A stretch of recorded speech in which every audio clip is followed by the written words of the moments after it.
What is up, my friends? It is Monday, it is the late night agenda, and I hope that you all had a wonderful weekend. I've spent the day going through the media stories surrounding Liverpool's perceived transfer targets for the summer window, but there is a little bit of a twist because the Athletic have actually published a list of players that they believe, according to their sources, Liverpool are running the rule over ahead of the summer window. I want you to give me your thoughts as always in the comment section. Do drop a like on the video, and top corner, as you can see, we're closing in on 170,000 subscribers. So if you haven't hit the subscribe button, please do.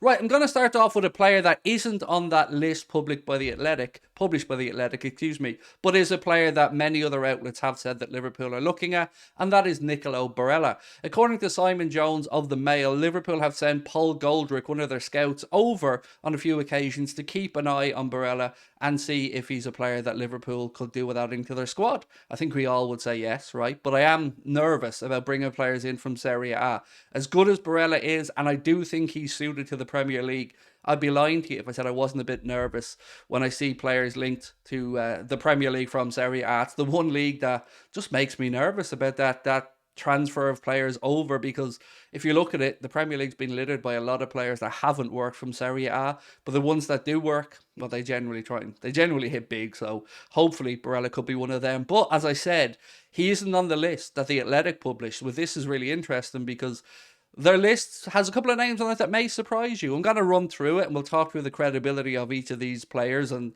if we think they're a good fit or not. Some of them will be names that you'll be very happy about. Some of them will probably leave you scratching your head. But Liverpool are targeting the following players this summer to strengthen their squad, according to The Athletic. Player number 1, Mason Mount. Now, let's start off with Mason and say, I'm not fussed about Mason Mount. I've got to be honest. If Man City want him, if he wants to say at Chelsea, I'm kind of meh about the whole thing. He's a player that I could understand Klopp wanting to bring in. He's a player with Premier League experience, but he doesn't get me up off the edge of my seat. He doesn't excite me, and it doesn't seem like a no-brainer either. This doesn't seem like a nailed-on absolute success where he would come into our midfield and push us on to that next level. And we've seen today's story suggesting that he had a meeting with Chelsea's new owner, Todd Boehly, where the possibility of him staying at the club has increased since then. So I'm kind of relaxed on the Mason Mount thing. Not one that gets me up off the edge of my seat, but one I did understand to some extent why Klopp maybe would look at. But basing from your reactions as well, when we've spoken to you guys on streams or read through the comments, he's not a name that really excites you guys either. So I'm not fussed on Mason Mount. If it happens, it happens. If it doesn't, it doesn't. The second name on the list, though, was one more I think we're going to start to come together a little bit more. That's Alexis McAllister. This makes sense for a whole host of reasons. One, we know how good Brighton have been. Two, he's a World Cup winner. Three, he's got Premier League experience. And most importantly, it's kind of known that he's going to leave Brighton in the summer. His father's been out saying it. I think Brighton are even understanding of it. The price tag seems to be set at around £60 million, but again, take that with a pinch of salt. So this is one player that I think most of us will agree would get us up off the edge of our seat, would excite us, and would be somebody that we could look to build our midfield around for the next 3, 4, 5 years. Next player on the list, Ryan Gravenberch, somebody who again has been widely regarded as being somebody Klopp should be looking at, somebody Klopp maybe is looking at, but again, I don't know if Bayern Munich are actually open to selling. If he is, and if that number is €25 million, it's a no-brainer. Even £25 million, it's a no-brainer, worth the risk. So we'll put him in the absolutely, definitely, maybe pile. Now we move on to another player who I think you'll all be nodding your heads along with, and that is Moses Caicedo. Now that is somebody that is probably at the very top of many Liverpool fans' wish lists. Probably a more expensive option. He did sign a new contract with Brighton after flirting with Arsenal in the January window. He has decided to stay there for the time being. I'm not sure if that new contract has a buyout clause in it or not, but ultimately I do feel he will be an expensive option. So maybe one in the not likely pile for me, as much as I'd love him. The next name I disagree with the Athletic on, and that's Matheus Nunes. I think the interest there has cooled. He may have been on the list previously, but nothing about what he has done this season with Wolves has really excited me.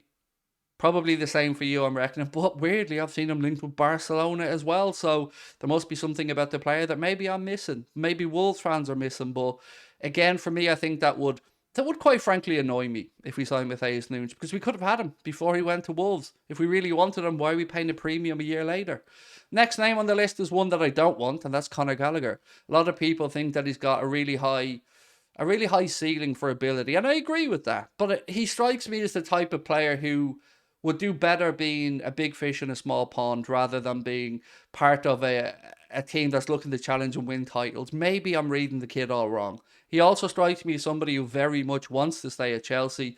So if I'm Pochettino or a new Chelsea manager coming through the door, it's the likes of himself and Levi Colwill and stuff that I probably will want to keep around to see how they develop over the next year or so. So for me, Conor Gallagher should be in the no pile.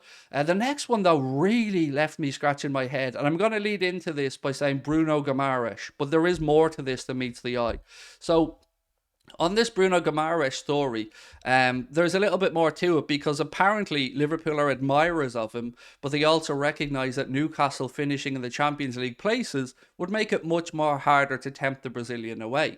No shit, Sherlock. I can imagine a lot of us are going, well, again, if we wanted Bruno, why weren't we looking at Bruno Guimaraes before Newcastle signed him? Oh, we'll all agree he's a fantastic footballer. We'll all agree that his ability is not in doubt. But again, if we really wanted him, why aren't we making a big play for him before he moves to Newcastle? Because once he goes into a club like Newcastle or a club like Manchester City, a club that, let's be honest, behind the scenes has plenty of money, the odds of us getting him out of that club are pretty slim to none. And if we did, we'd have to pay a really, really high premium. So strange that he's on the list. But again, he is a player with the ability to maybe justify being on the list. The last name on the Athletics list is Yuri Tielemans. Again, nobody that I've seen has suggested Yuri Tielemans is an active target for Liverpool. I think he's somebody I can understand us looking at. Premier League player, leaving Leicester City, has his moments, but does he have the consistency? I don't know. I would suggest that he's on that list more because he's a cheap option than the right option. And for me, with how important this rebuild is this summer, I would say no to him personally. I would. It's a cheap option, and we can't be looking to take the cheap route here. We have to make sure that we get the players that we want. Now, before I finish up today, you thought you were going to get through another video without me speaking about Jude, did you? No, don't be silly. Of course, there's going to be a little bit about Jude at the end. And James Pearce has been speaking, and we could be reading too much into this, but bear with me. He said one of the reasons Liverpool ended their pursuit of Bellingham for this summer, again, this summer being the important two words there, was a fear that the matter would turn into a saga and other potential targets could already have secured moves elsewhere. Now, if you add this into other reports that suggest that maybe Liverpool aren't out of the race for Jude Bellingham and there's more chance that he stays at Dortmund for another year, I start to get a little bit more excited. And I do think how active we are in the summer window will give us an indication of whether we are maybe putting a little package aside for Jude for next summer or not. But I guess we will find out as the summer goes on. If he signs a new contract at Dortmund with a release clause, then I think we've another indication that he wants to come to Liverpool and that Liverpool want him. But let's not crawl before we can walk. So let's not walk before we can crawl, I should say. That is pretty much it from me today. Again, the preview will be coming up for the West Ham game. I've recorded it already. That'll be coming out tomorrow morning. Let me know your thoughts on the starting 11, score predictions and stuff like that as well. We're playing them at a time where they're in good form, so I'm expecting a good game on Wednesday night. Of course, there will be a watch along of it over on our Twitch channel, and you can find the link to that in the description of this video. I look forward to reading through your comments and seeing what you guys have to say. Ugarte is probably a name that I'm saying a lot of you guys are saying to me, Craig, why isn't he on that athletic list? He has been mentioned in a few other places, but I'm not sure if there's any truth to that or not. From my understanding, I don't believe he is a target of Liverpool as much as we may want him to be, but I could be wrong. Again, looking forward to reading your comments and talk to you guys really soon. Bye-bye.